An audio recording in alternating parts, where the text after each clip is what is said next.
Every morning, he walked past the man without seeing him. Past the gray uniform.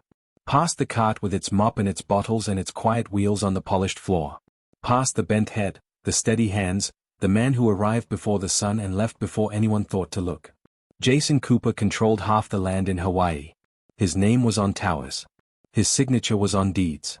Governors returned his calls. He had made more money by 30 than most people see in 3 lifetimes, and he had done it by never, ever missing a detail. Except one. Because while Jason Cooper was closing deals on the 32nd floor, the man cleaning that floor was carrying something that would quietly change everything. Not a weapon.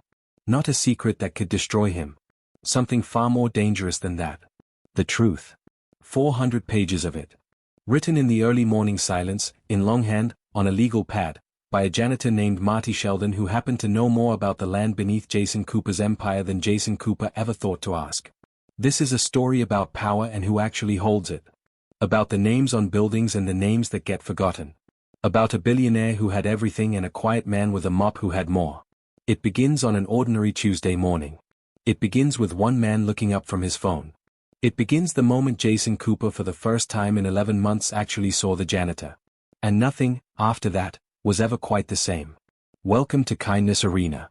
If you believe in kindness, second chances and unseen connections that change lives, please help me prove something wrong. My mother said I wouldn't even reach 1,000 subscribers.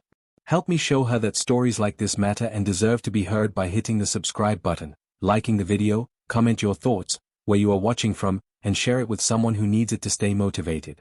Your support keeps these powerful true stories alive. The morning Jason Cooper arrived at the 32nd floor of the Cooper Pacific Tower, the entire island of Oahu seemed to exhale. You could see it from his corner office, the way the Pacific caught the early light and turned it into hammered copper, the way the palms bent slightly in the trade wind as if bowing to something inevitable. Jason stood at the glass with his coffee, Italian roast, no sugar, and looked out at all of it the way a man looks at a painting he has paid a great deal of money for.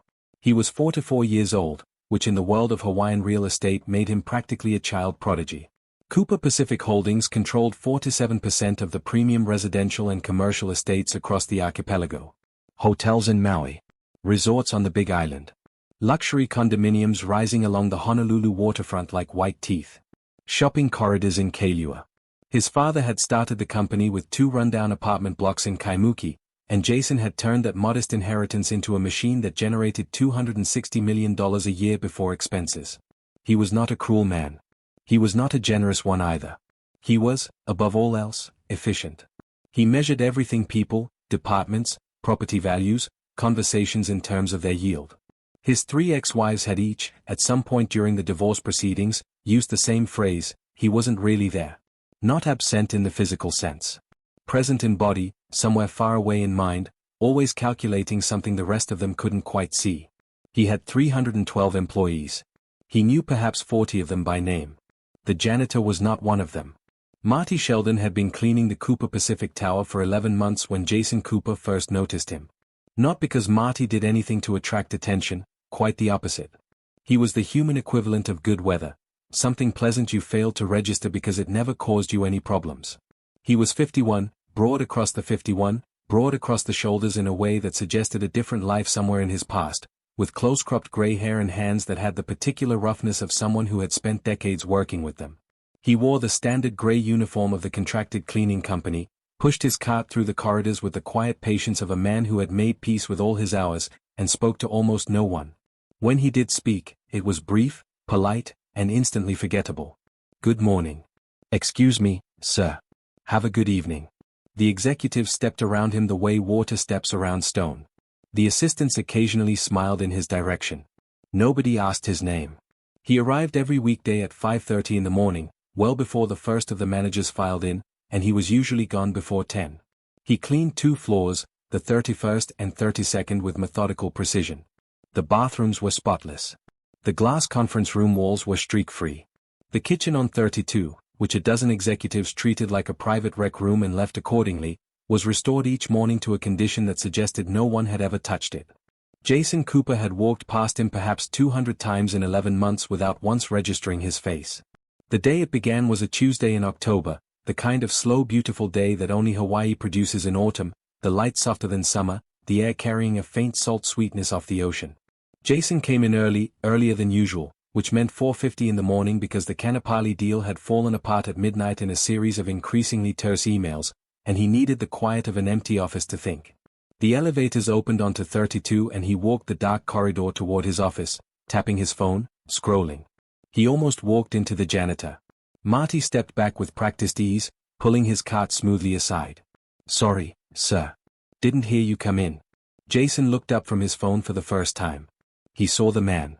Really saw him, the way you sometimes see something you've been walking past for a year. "It's fine," he said, and started past. Then he stopped. Because Marty Sheldon, having stepped back with his cart, had quietly returned to what he'd been doing before Jason arrived. And what he'd been doing was not mopping.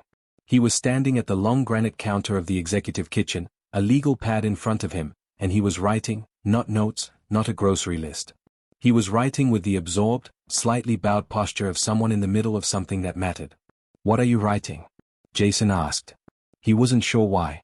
The question was out before he decided to ask it. Marty looked up without embarrassment. "Just something I work on in the mornings." He put his pen down with no particular hurry. "The floor's done. I'll be out of your way." "I didn't say you needed to leave," Jason said. He studied the man. "What kind of something?" A pause. "A book." Jason Cooper had not become what he was by ignoring things that surprised him. And this surprised him. "A book," he repeated. "Yes, sir." "What kind?" Marty seemed to consider whether to answer, in the way a man considers whether to open a door he has kept closed for a long time. "History," he said finally. "Hawaiian land history. The transfer of native land titles from 1848 forward." He paused again. "The Mahil." Jason stared at him. The Great Mahil of 1848 was, in practical terms, the legal foundation upon which every single estate Jason Cooper had ever bought or sold was built. It was the moment the Hawaiian kingdom divided communal land into private parcels, the event from which a century and a half of land ownership on these islands descended, including the 47% currently controlled by Cooper Pacific Holdings. "You're writing a history of the Mahil," Jason said slowly. "I'm writing a history of who it took from," Marty said, with the same quiet tone he might use to say the restrooms are clean, sir. Not provocative. Simply precise. Jason stood in the doorway of his own kitchen for a moment that lasted longer than it should have. Then he said, "I have a meeting at 7 but I'll be here until then. You can keep writing." He went to his office. For the next 90 minutes, he found it very difficult to think about the Kanapali deal. It started with small things, the way most real discoveries do. Jason began staying in the kitchen a few minutes longer in the early mornings, which he told himself was because he liked the light in that room before the rest of the staff arrived.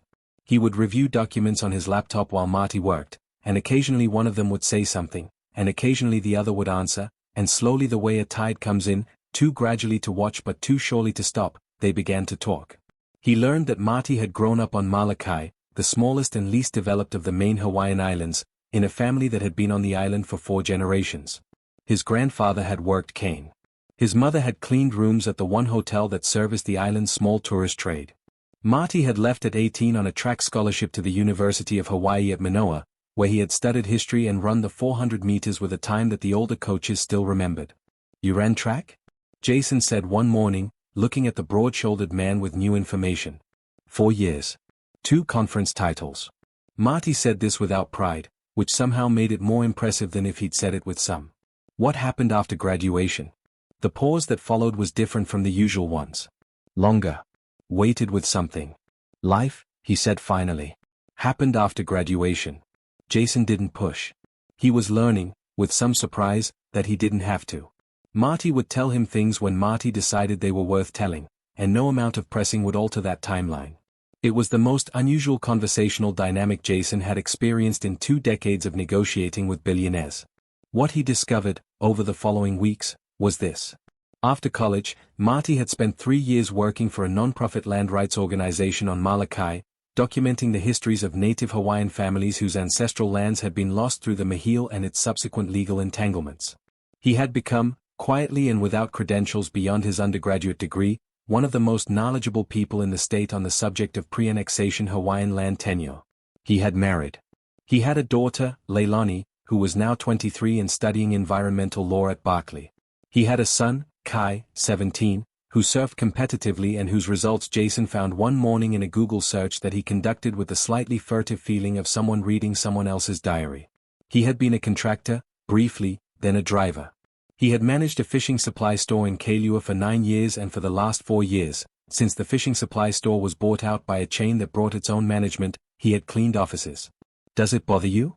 Jason asked one morning, more directly than was his habit with this man. "The work?" Marty was wiping down the counter.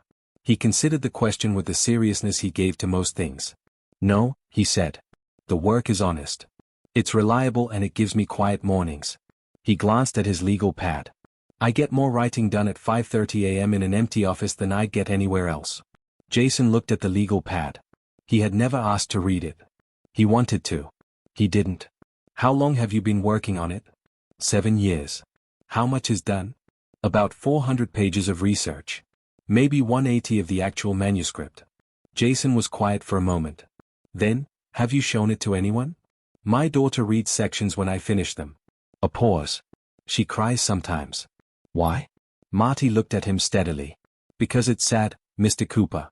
What happened to people's land? What happened to families?" He turned back to the counter. "People like to forget that things were taken. It's more comfortable to think that things were just sold." The air between them changed when he said that. Both of them felt it. Jason set down his coffee cup and looked at his hands. "My family's holdings," he began, carefully. "I'm not accusing you of anything," Marty said quietly.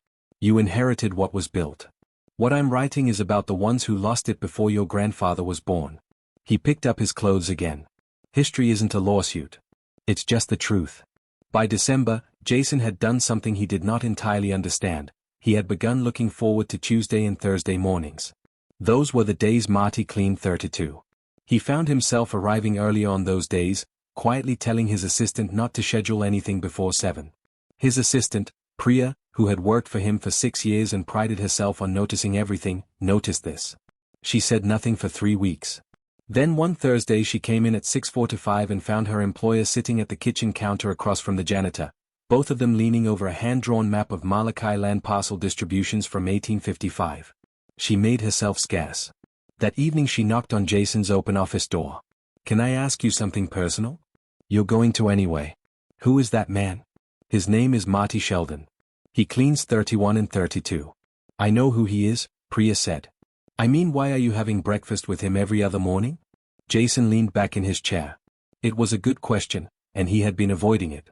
"Because," he said after a moment, "he's the most interesting person in this building." Priya absorbed this.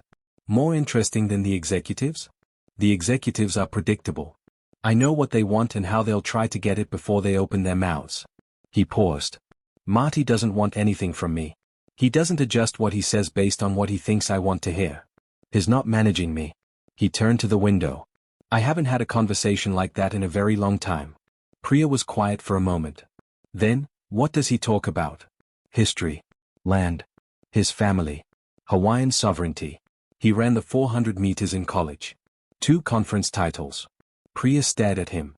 "You know that about your janitor, but you don't know that Darryl in Acquisitions just became a father?" "Darryl in Acquisitions has never said a single original thing to me."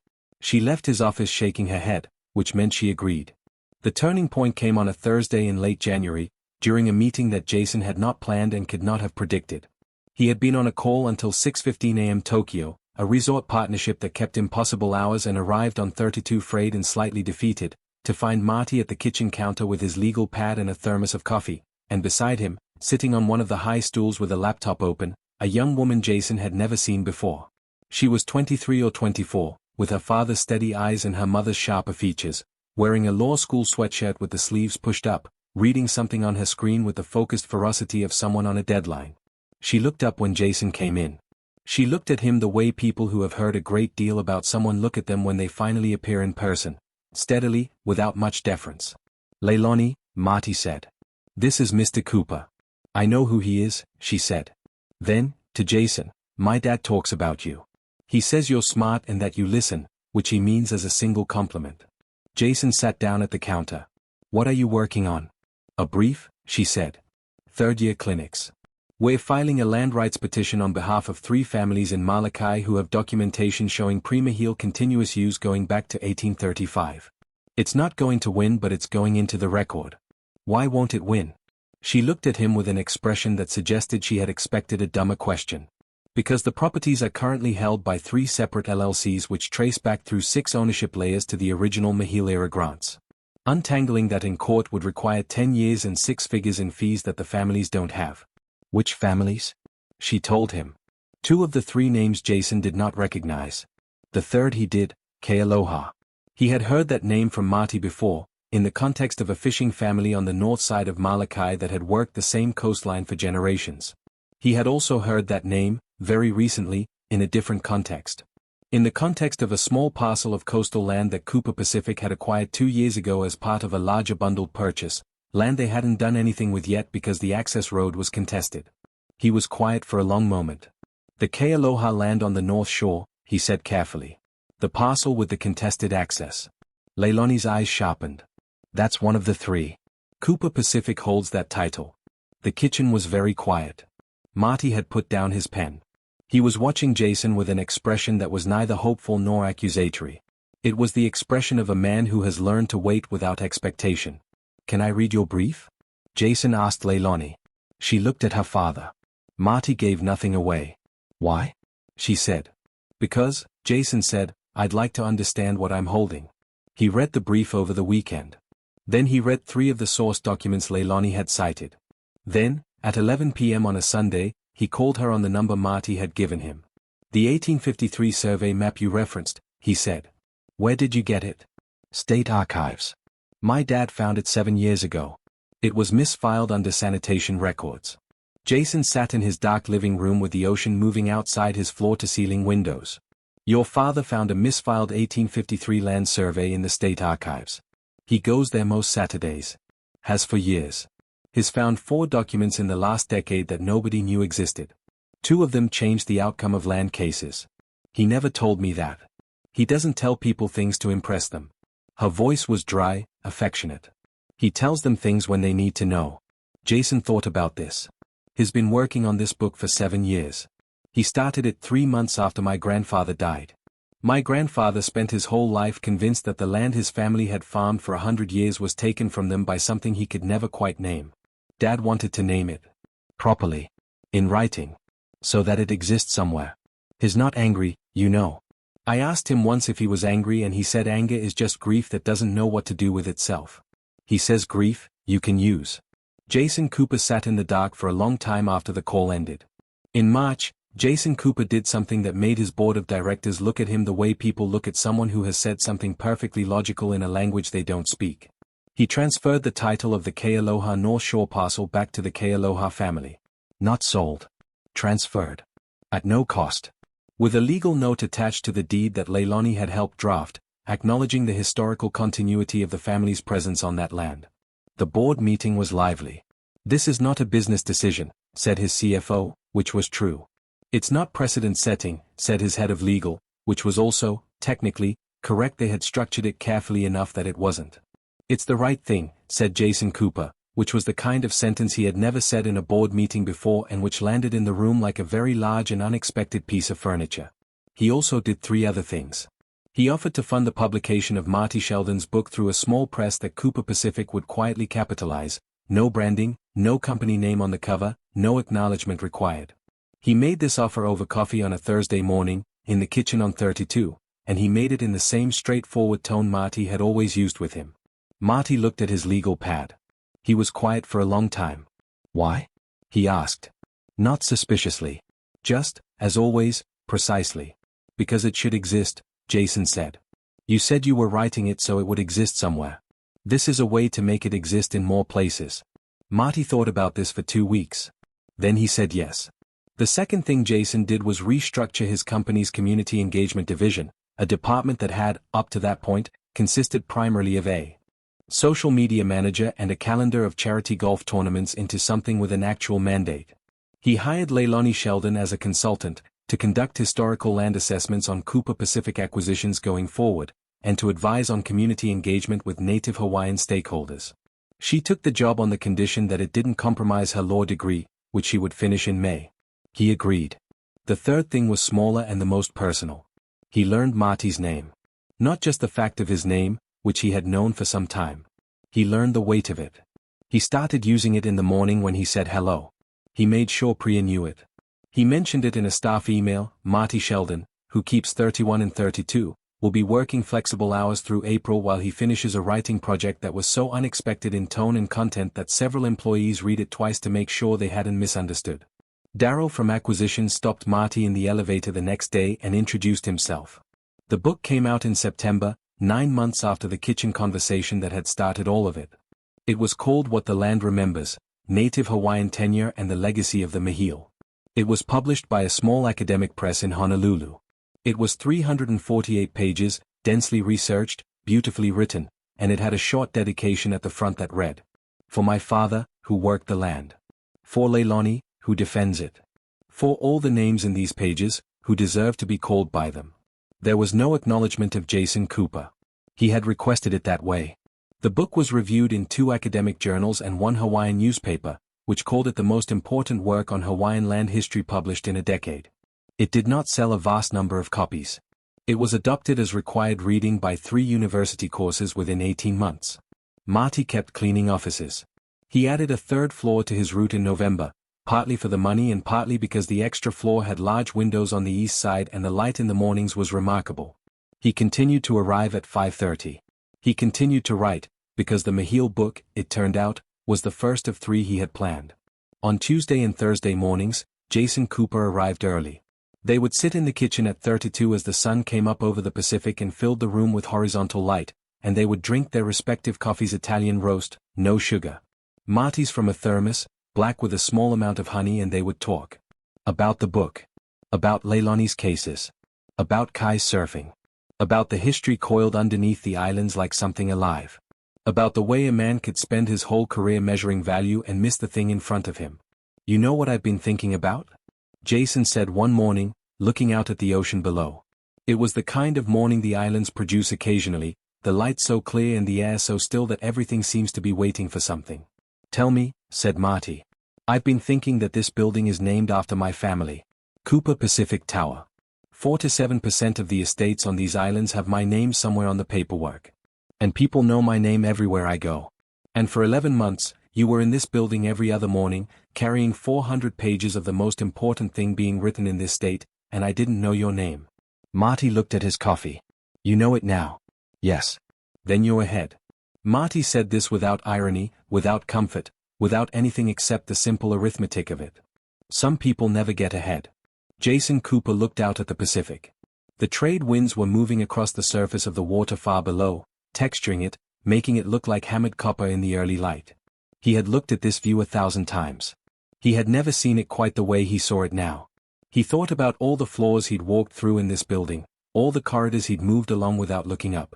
He thought about how much of life operated that way, how much texture and weight and history existed in the people you were trained, by position and habit and the particular machinery of success, to simply step around. "What's the next one about?" he asked. "The next book. The water," Marty said. "The Ahupua system. The way Hawaiian land and water were managed together before the surveys. The way the whole system breathed." He picked up his pen. "It's going to take a while. I've got the kitchen on Tuesdays and Thursdays," Jason said. For the first time in all those months of mornings, Marty Sheldon smiled wide and unhurried, the smile of a man who carries a great deal quietly and sets it down sometimes in the company of someone worth setting it down with. "Then we're fine," he said. "We've got time." Outside, the Pacific turned slowly in the morning light, indifferent and enormous and patient, the way it had always been, the way it would be long after every tower on every shore had been reclaimed by the salt air and the memory of the land beneath it. It held everything. It forgot nothing. And on the 32nd floor of the Cooper Pacific Tower, 2 men sat at a kitchen counter with their coffee and watched the day begin. If you like this story and want more, please don't forget to like the video, share, and subscribe.